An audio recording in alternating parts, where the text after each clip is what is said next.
शुरू करते हैं आज की कहानी। सिंपल इंटरेस्ट हम पढ़ रहे हैं। सिंपल इंटरेस्ट की मैंने सेकंड शीट बना दी है। सेकंड शीट में मिसलेनियस सवाल हैं, कुल 25 सवाल हैं। उसके बाद ये चैप्टर खत्म। फिर हम लोग कंपाउंड इंटरेस्ट चक्रवृद्धि ब्याज पढ़ेंगे। देखिए आज की क्लास का पहला टाइप है और इस टाइप को लेवल बढ़ाते बढ़ाते 3 क्वेश्चन है। A person divided sum of 17,200 into 3 parts and invested at 5, 6 and 9% per annum simple interest. At the end of 2 years, 2 साल के एंड में he got the same interest. 2 साल के एंड में उसे सेम इंटरेस्ट मिला और ईच पार्ट ऑफ मनी पर। तो पूछा 9% की दर पर उसने कितना पैसा इन्वेस्ट किया था। 9% की दर पर ये आपसे पूछा है, बताओ।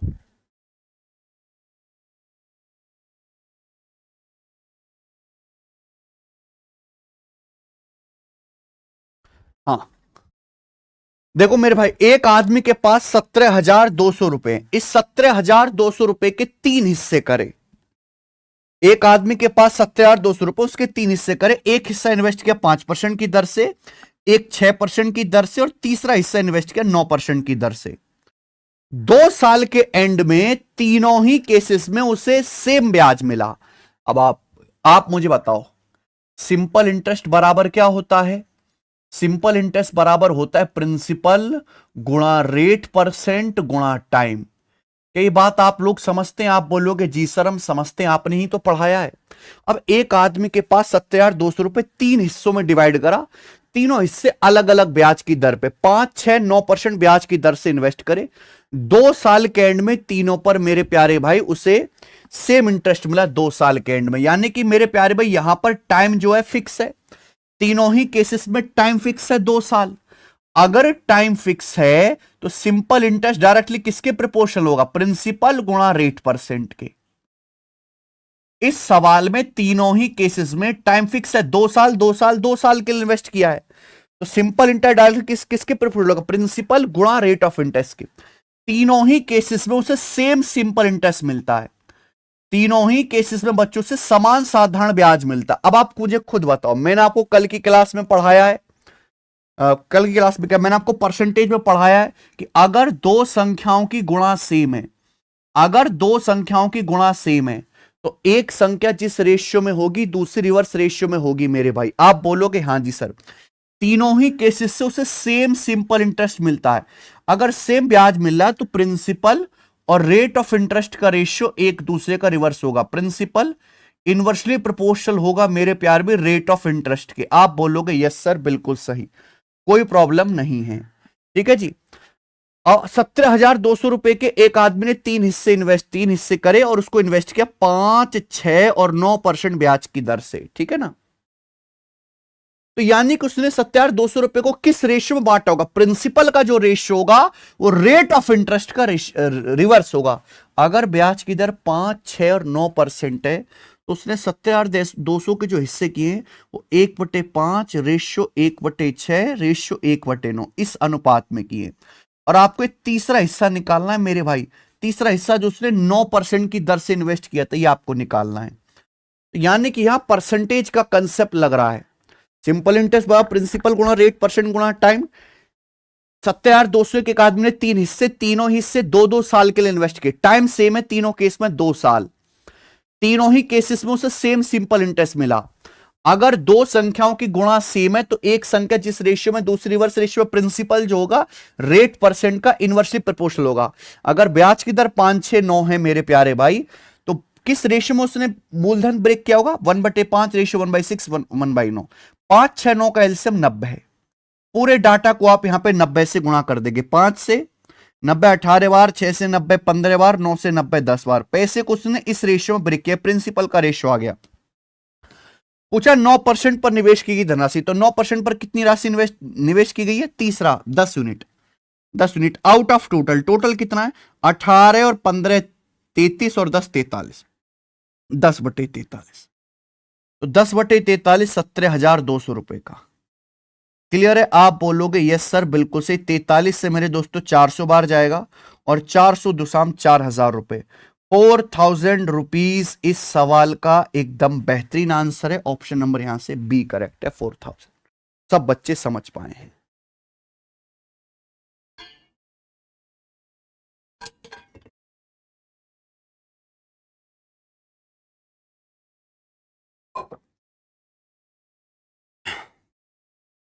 मुझे लगता है मेरे भाइयों को समझ में आ गया है ये वाला टाइप। चलो एक और क्वेश्चन करेंगे इसी लेवल का, थोड़ा सा अलग एक और क्वेश्चन करेंगे, ध्यान से सुनिएगा। A man invest an amount of 1,05,750 at simple interest in the name of its son, his daughter, and his wife in such a way that they got the same interest after 3, 4, and 5 years. If the rate of interest is 5% per annum, then the amount invested for the wife के लिए कितना amount invest किया गया है, ये सवाल है। बिल्कुल ऐसा ही सवाल एक लेवल आगे। देखिए एक आदमी के पास 1,05,750 एक आदमी के पास, तो एक आदमी ने 1,05,750 इन्वेस्ट करे सिंपल इंटरेस्ट पर 3 नामों में, अपने बेटे के नाम, अपनी बेटी के नाम और अपनी वाइफ के नाम। इस प्रकार से 1,05,750 के 3 हिस्से करे और तीनों के नाम पे थोड़ा थोड़ा पैसा इन्वेस्ट कर दिया। इस प्रकार से इन्वेस्ट किया है कि उसे सेम इंटरेस्ट मिलता है। इस टाइप का नाम क्या है? इन टाइप का नाम है same simple interest. Same simple interest in type का नाम है। तो सन, डॉटर, वाइफ के नाम पे इस तरीके से पैसा इन्वेस्ट किया कि उसे 3, 4 और 5 सालों के बाद मेरे भाई सेम इंटरेस्ट मिलता है तीनों को, बेटे को भी, बेटी को भी और बीवी को भी, तीनों को 3, 4, 5 साल के बाद सेम ब्याज मिलता है। अगर ब्याज की दर 5% पर एनम है, अगर rate of interest 5% per annum है, तो पूछा है वाइफ के नाम पे कितना अमाउंट इन्वेस्ट किया है। बहुत बढ़िया जी, सवाल सबको समझ में आ गया। चलिए फिर से वही चीज समझो मेरे भाई, एक ही कंसेप्ट लगेगा। सिंपल इंटरेस्ट बराबर होता है प्रिंसिपल गुणा रेट परसेंट गुणा टाइम। ये सिंपल इंटरेस्ट है, प्रिंसिपल गुणा रेट परसेंट गुणा टाइम। आप बोलोगे हाँ सर। आदमी ने बुलाया मेरे प्यारे भाई अपने सन को, अपनी डॉटर को और वाइफ को, उन तीनों को कुछ पैसा इन्वेस्ट करके दिया और भैया तीनों को सेम ब्याज की दर मिलता है, 5% का रेट ऑफ इंटरेस्ट मिलता है। 3, 4, 5 साल के बाद तीनों को सेम इंटरेस्ट मिला। देखो ब्याज की दर तीनों केसेस में सेम है, ब्याज की दर तीनों केसेस में सेम है, 5% पर एनम। सन को भी, डॉटर को भी, वाइफ को भी, तीनों को सेम इंटरेस्ट मिल रहा है 5% पर एनम। तो ब्याज की दर तीनों केसेस में सेम है, तो सिंपल इंटरेस्ट डायरेक्टली किसके प्रोपोर्शनल होगा? सिंपल इंटरेस्ट डायरेक्टली प्रोपोर्शनल होगा प्रिंसिपल गुणा टाइम के मेरे भाई, मूलधन गुणा टाइम के। और भैया तीनों को, सन, डॉटर, वाइफ को, तीनों को सेम इंटरेस्ट मिलता है। अगर तीनों को सेम सिंपल इंटरेस्ट मिलता है तो मैंने पढ़ाया है, अगर दो संख्याओं की गुणा सेम है तो एक संख्या जिस रेशियो में रिवर्स होगी दूसरी उसकी रिवर्स रेशियो में होगी। अगर तीनों को सेम इंटरेस्ट मिलता है यानी कि प्रिंसिपल का जो रेशियो होगा वो टाइम के रेशियो का, समय के रेशियो का उल्टा होगा। अगर 3, 4, 5 साल के बाद इन्हें सेम इंटरेस्ट मिलता है तो सन, डॉटर और वाइफ के अमाउंट जो इन्वेस्टेड है उनका जो रेशियो होगा वो 1/3 रेशियो 1/4 रेशियो 1/5 आ जाएगा। यानी कि बेशक सिंपल इंटरेस्ट का सवाल है पर कॉन्सेप्ट यहां परसेंटेज का लग रहा है। 3, 4, 5 कैल्शियम क्या आ जाएगा? 60, पूरे को 60 से गुणा कर देंगे। 3 से 60 20 बार, 4 से मेरे दोस्तों 60 15 बार और 5 से 60 12 बार, यानी कि 20, 15, 12 के रेशियो में पैसा इन्वेस्ट किया गया है। पूछा है वाइफ के नाम पे कितना इन्वेस्ट किया गया? वाइफ के नाम पे इन्वेस्ट किया गया 12 unit out of total. Total कितना बेटा? 20 और 15 35 और 12 47। 12/47 वाइफ के नाम पे इन्वेस्ट किया गया है। 12/47 कितने रुपए का? 1,05,750 रुपए का। 1,05,750 रुपए का। ठीक है जी, ये आ जाएगा। सॉल्व करेंगे, आंसर आपका कंफर्म है। पर हम यहां पे क्या कर लेते हैं, डिजिटल सम लगा लेते हैं। देखो 5, 5, 10, 7, 17, 18, 9 का मल्टीपल है। देखो 47 तो कटेगा नहीं, अभी 47 तो 9 से कटेगा नहीं, ऊपर वाली संख्या 9 का मल्टीपल है, 12 में भी 3 आ रहा है, यानी कि 27,000 आंसर आएगा। आंसर 9 का मल्टीपल आएगा। ये संख्या 9 का मल्टीपल है, इसके अंकों का योग 9 से कट रहा है, 12 में 3 आ रहा है, तो आंसर भैया 9 से कटने वाला तो होगा ही होगा, वो ए ही ऑप्शन है। खेल खत्म। कर पाए? लास्ट सवाल, इस टाइप का लास्ट सवाल, सवाल नंबर 118। यह सवाल आया है रेलवे एनटीपीसी के एग्जाम में। बताइए बच्चे,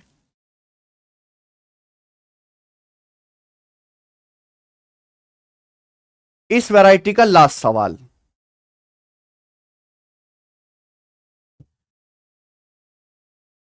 एक आदमी 3 अलग अलग स्कीम में 6 साल, 10 साल और 12 साल के लिए पैसे इन्वेस्ट करता है, 10%, 12% और 15% के सिंपल इंटरेस्ट पर रेस्पेक्टिवली। ठीक है।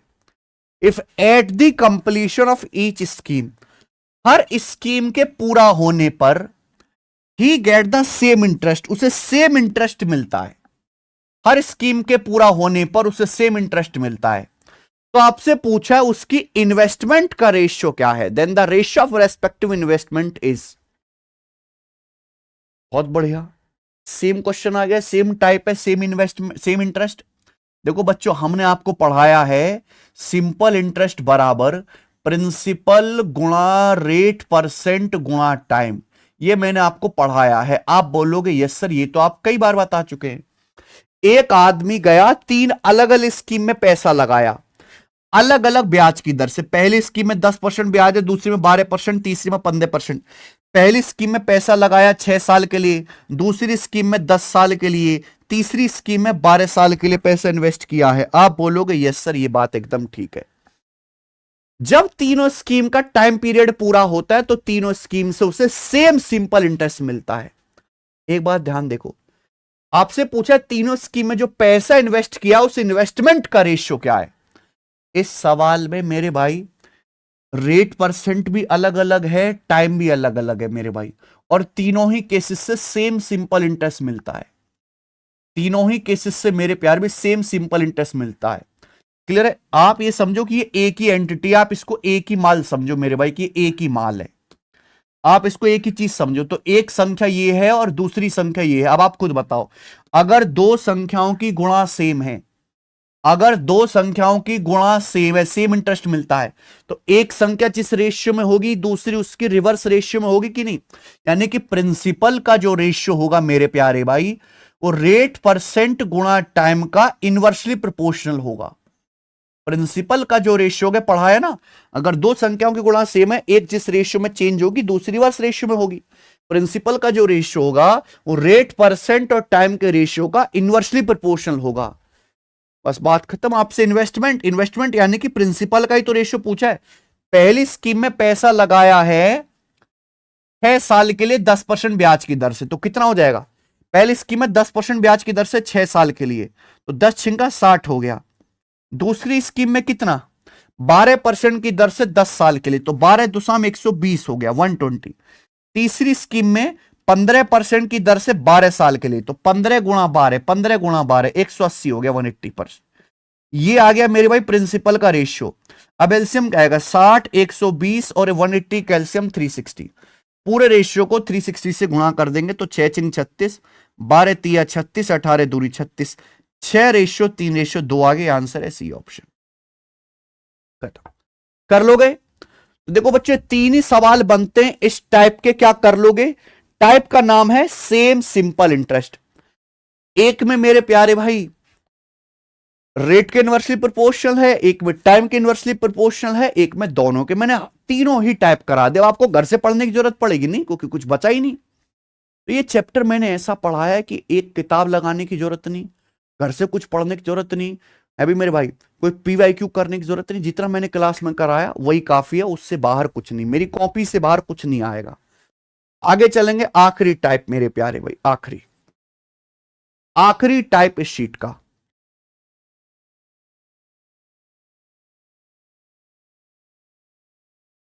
इस शीट का आखिरी टाइप, और ये है मेरे भाई सेम अमाउंट। अभी तक हमने पढ़ा सेम सिंपल इंटरेस्ट, ये टाइप है बच्चों सेम अमाउंट वाला, सेम अमाउंट। चलो जी करो, इस सवाल का क्या आंसर है। पहले आपको सोचने का मौका देते हैं, करके बताइए मेरे भाई जल्दी से।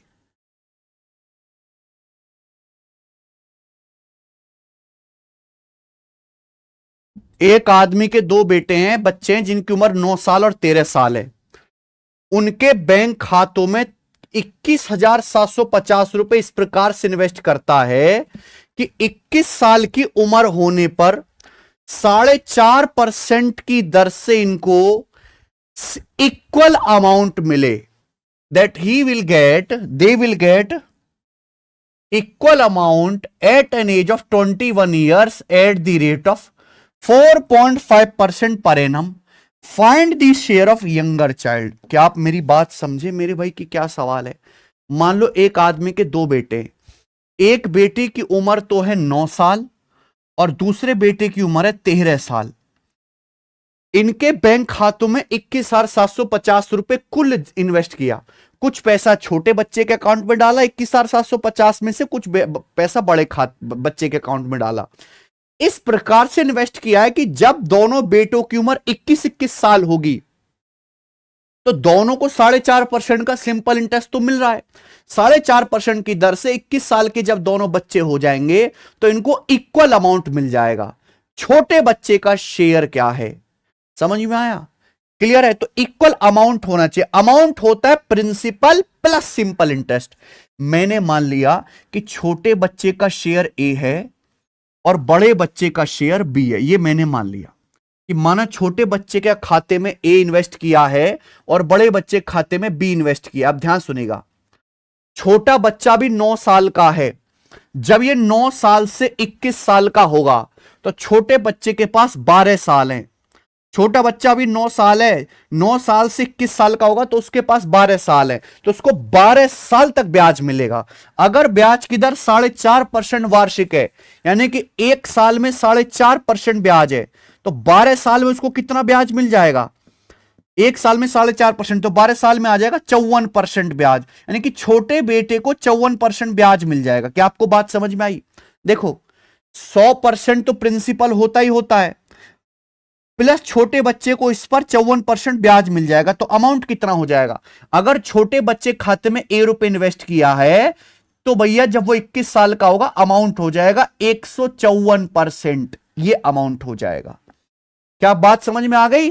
100% प्रिंसिपल पे 54% ब्याज मिल गया तो अमाउंट जो है वो प्रिंसिपल का 154% हो जाएगा। क्लियर है। ऐसे ही बड़ा बेटा 13 साल का है, जब वो 13 साल से 21 साल का होगा यानी कि 8 साल का, 13 साल से 21 साल का होगा तो 8 साल का गैप है। बड़े बेटे को 8 साल ब्याज मिलेगा। एक साल का ब्याज कितना है 4.5%। अगर एक साल का 4.5% ब्याज है तो 8 साल का ब्याज होगा 36%। तो बड़े बेटे को 36% ब्याज मिलेगा। बड़े बेटे के अकाउंट में बी रुपए इन्वेस्ट किया, बड़े बेटे का शेयर बी है, बड़े बेटे का शेयर बी है, बड़े बेटे का शेयर बी है, उसको बी दिया गया, उस पर 36% ब्याज मिलेगा। 100% प्रिंसिपल पे 36% ब्याज मिलेगा तो अमाउंट कितना हो जाएगा 136%। तो बड़े बेटे का 21 साल बाद अमाउंट 136% हो जाएगा और दोनों का अमाउंट बराबर होना चाहिए, बराबर कर देना। क्या आपको अब बात समझ में आ गई। क्या आप लोगों को अब बात समझ में आई है, हां कि ना। मुझे लगता है अब तो सबको बात समझ में आ गई होगी। यहां पे अमाउंट इक्वल करना है तो अमाउंट का मतलब प्रिंसिपल प्लस सिंपल इंटरेस्ट जोड़ के। अबे किससे कट रहा है मेरे भाई, किससे कट रहा है ये तो दो से ही कट रहा है और तो किसी से कट नहीं रहा। 2 सत्ते 14, 2 सत्ते 14 है और ये कट जाएगा 2 छिक्का 12, 2 अट्ठे 16, 68। यहां से a बटा b आ गया मेरे भाई, a बटा b बराबर 77/68 ये आ गया। ये a बटे b आ गया मेरे भाई। तो आपसे यहां पर पूछा है छोटे बच्चे का शेयर। छोटा बच्चा यानी कि मेरे दोस्तों यहां पर a बाई बी उल्टा लिख दिया मैंने। a बाई बी आ गया 68/77। बी इधर आएगा 77 उधर। छोटा बच्चे का शेयर है ए, आपको ए की वैल्यू निकालनी, तो ए की वैल्यू निकालनी यानी कि 68 आएगा। 68 मतलब 17 का मल्टीपल, 17 का मल्टीपल आना चाहिए। नंबर तो 17 से कटता ही नहीं, 17 से कटता है 17 छिक्का 102 बचेगा, 13 नहीं कटेगा। 17 छिक्का 102, बचेगा 12, 17 सत्ते 119, 8, ये 17 से कट रहा। इन दोनों में से कोई एक आंसर है तो चेक करना पड़ेगा। छोटे बच्चे का शेयर है 68 आउट ऑफ टोटल। टोटल दोनों का शेयर कितना है? 8 7 15 का 5 हाथ से ले, 6 1 7 7 14, 145। नीचे हमेशा टोटल लिखते हैं। 68 प्लस 77 कितना आ जाएगा मेरे भाई? 145। कितने का? 21,750 रुपए का। ये आ गया। तो 145 एकम 145 बचेगा। 55 और 17 कितना? 72, 725 यानी कि 150 बार जाएगा। तो 9,000 प्लस 1200, बिल्कुल ठीक, 10,200 रुपए आ गया आंसर। तो 10,200 रुपए छोटे बच्चे का शेयर आ गया। पहला ही करेक्ट है, डी ऑप्शन ही है, पहला करेक्ट है।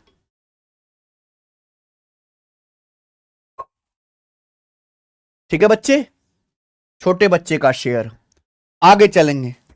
इस शीट का आखिरी सवाल, सवाल नंबर 120। इस शीट का आखिरी सवाल मेरे दोस्त, 23,790 रुपए को इसी टाइप का है, इसी टाइप का बेटा, सेम अमाउंट वाला 23,790 रुपए को 3 भागों में डिवाइड किया जाता है और ए बी सी को 2 3 4 साल के सिंपल इंटरेस्ट पर 5% के रेट ऑफ इंटरेस्ट से लोन दिया जाता है।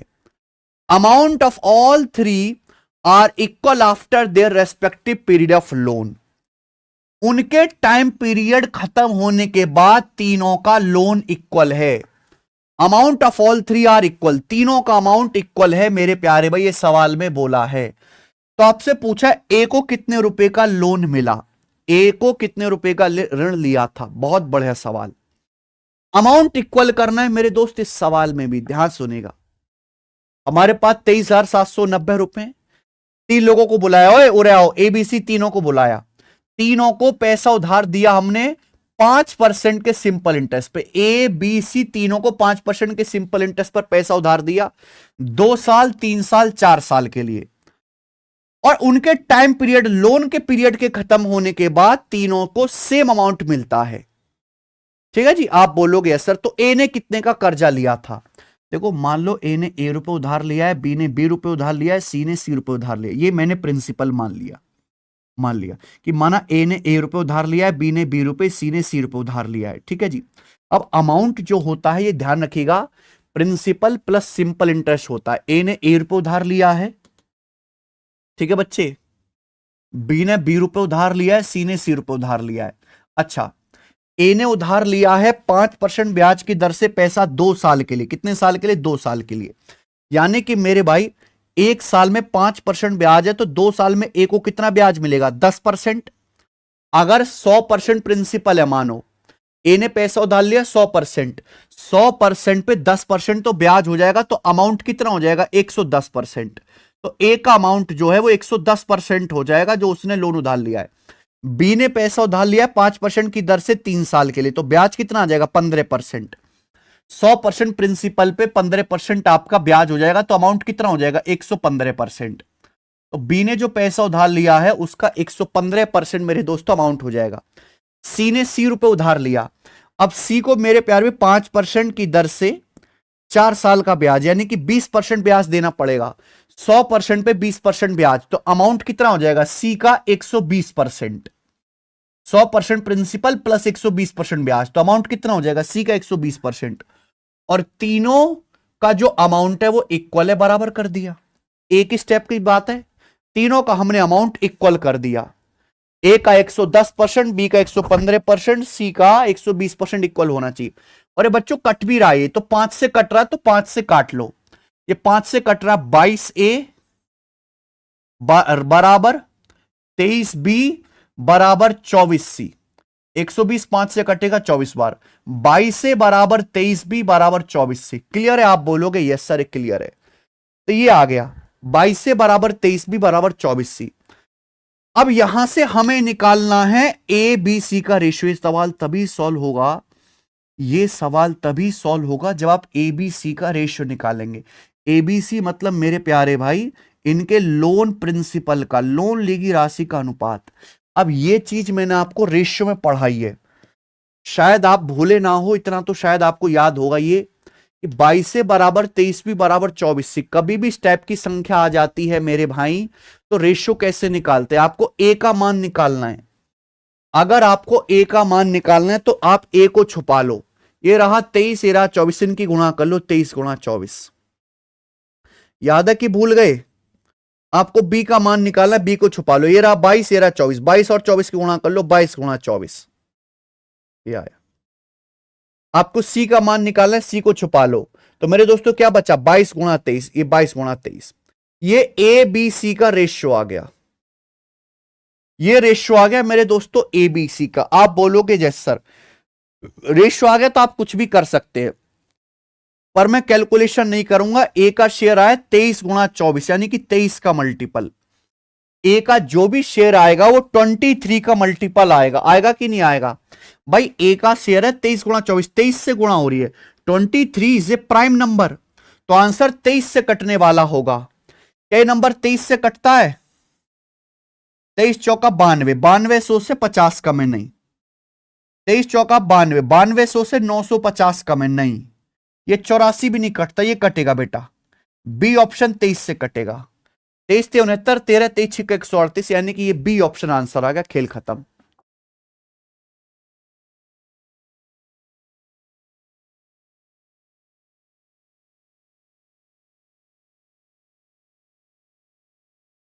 बोलो। मुझे लगता है मेरे सभी भाइयों को समझ में आ, कैलकुलेशन की जरूरत ही नहीं, कैलकुलेशन की जरूरत ही नहीं मेरे भाई।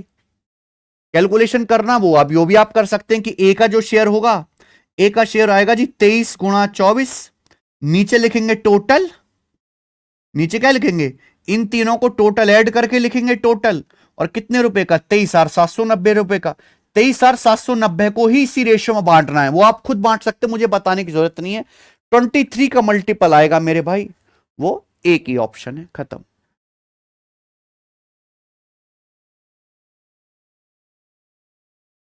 ठीक है जी। इसी के साथ ये शीट और ये टाइप, दो टाइप मैंने आपको बताया, सेम प्रिंसिपल सेम अमाउंट वाला खत्म होता है। ये शीट खत्म होती है। ठीक है जी, एंड। अब जो है सब लोग अपनी कॉपी में हेडिंग डालेंगे सिंपल इंटरेस्ट की सेकंड शीट। केशव लगा दो। सेकंड शीट में कोई टाइप वाइज क्वेश्चन नहीं है, मिसलेनियस क्वेश्चन है।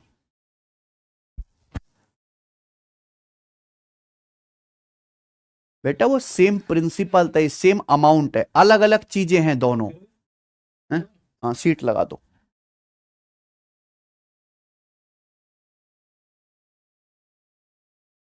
शीट में अपलोड करवा दूंगा, शीट मैंने अपडेट कर दी है।